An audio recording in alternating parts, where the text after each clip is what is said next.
Is-Somalja għandha kull appoġġ biex tieqa' fuq saqajja u b'hekk jonqsu fenomeni bħall-immigrazzjoni irregolari.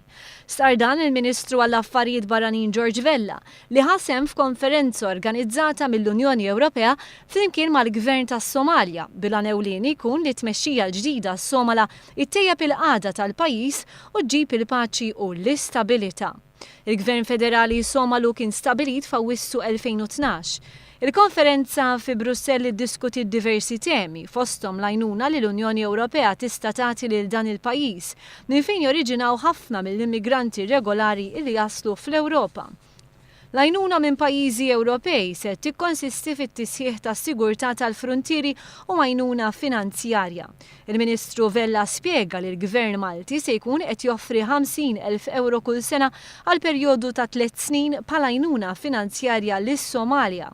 Barra minn hekk il-Forzi Armati ta' Malta diġà ħarġu rekluti tal-Armata tas-Somalja u pparteċipaw fl-Operazzjoni Atlanta bilan li tkun ikkontrollata l-piraterija fl-ibħra tal-madwar. Iżda l-appoġġ bejn il-Gvern ġdid Somalu mhux ġej biss mill-punent kif spjega il-Ministru Vella. Hemm dan il-kuntatt fuq livell politiku illi jassigura illi il-Gvern Federali ġifieri dan x'inti tifhem li għandek 3 partijiet prinċipali għandek is-Somalja, għandek is-Somaliland u għandek il-Puntland. Il-Puntland u s-Somalja flimkien qegħdin jikkoperaw ħafna iktar, imma s-Somaliland għadhom iktar il-bogħod. Ma dal-Gvern, Gvern tisejħ il-Gvern Federali, issa jlu hemmhekk diġà mhux ħażin u tisib l-appoġġ tal-Unjoni Ewropea u anke iktar kuntatt mal-forzi demokratiċi anke ġol Afrika stess.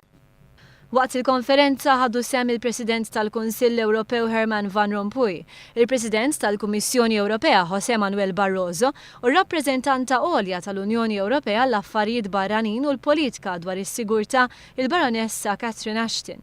Fis-sessjoni ta' filgħodu parteċipa l-President tas-Somalja Hassan Sheikh Mohamud li qed imexxi l-Gvern ġdid.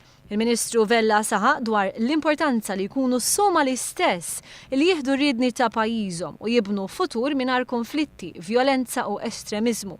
Stat ibbażat fuq id-demokrazija, rispett lejn ir-razza umana u l-vijabilità ekonomika.